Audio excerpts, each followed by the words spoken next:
قال انا خیر منہ، کہنے لگا میں بہتر ہوں اس سے۔ اس جگہ تفسیر نور العرفان میں احمد یار خان گجراتی نے لکھا ہے، اس انا خیر منہ پر حاشیہ نمبر 8 ہے کہ شیطان نے کہا کہ میں پکا صوفی عابد زاہد فاضل دارالعلوم دیوبند ہوں۔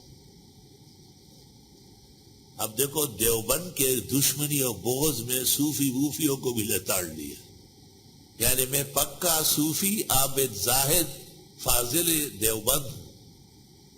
تو دیوبند سے چونکہ اہل باطل کے پیٹ میں درد رہتا ہے تو اس لیے اس کو شیطان، حالانکہ شیطان یہ خود ہے جو قرآن میں تحریف کر رہا ہے، کہنے لگا میں بہتر ہوں آدم سے۔ یہ خیالات کہ میں بہت بہتر ہوں خود کم ظرفوں کا طریقہ ہے۔ خلقتنی من نار، آپ نے پیدا کیا مجھے آگ سے، وخلقتہ من طین، اور پیدا کیا اس کو مٹی سے۔ قال فاخرج منها، اللہ نے کہا نکلو یہاں سے، فإنک رجیم، تو دھتکارا گیا، تشڑلے شوے اوزا شڑ لیا۔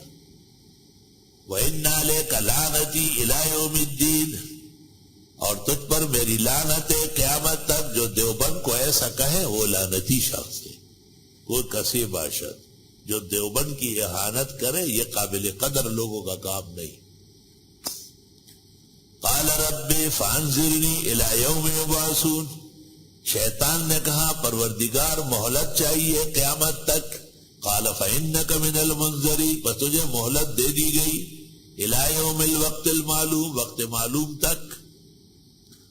قال فبعزتک، کہنے لگا تیری عزتی الوہیت کی قسم، لاغوینہم اجمعین، بہکاؤں گا ان سب کو، الا عبادک منہم المخلصین، مگر آپ کے بندے جو بالکل چنے ہوئے لوگ ہو۔ یہ شیطان نے بھی مان لیا کہ کچھ لوگ ایسے ہیں جن پر میرا داؤ پیش نہیں چلے گا۔ قال فالحق، اللہ نے کہا ٹھیک ہے، والحق اقول، میں بھی حق سنا رہا ہوں، وہ یہ لأملأن جہنم منک وممن تبعک منہم اجمعین، بھر کے رکھ دوں گا دوزخ تجھ سے اور جنہوں نے آپ کا ساتھ دیا ان میں سے سب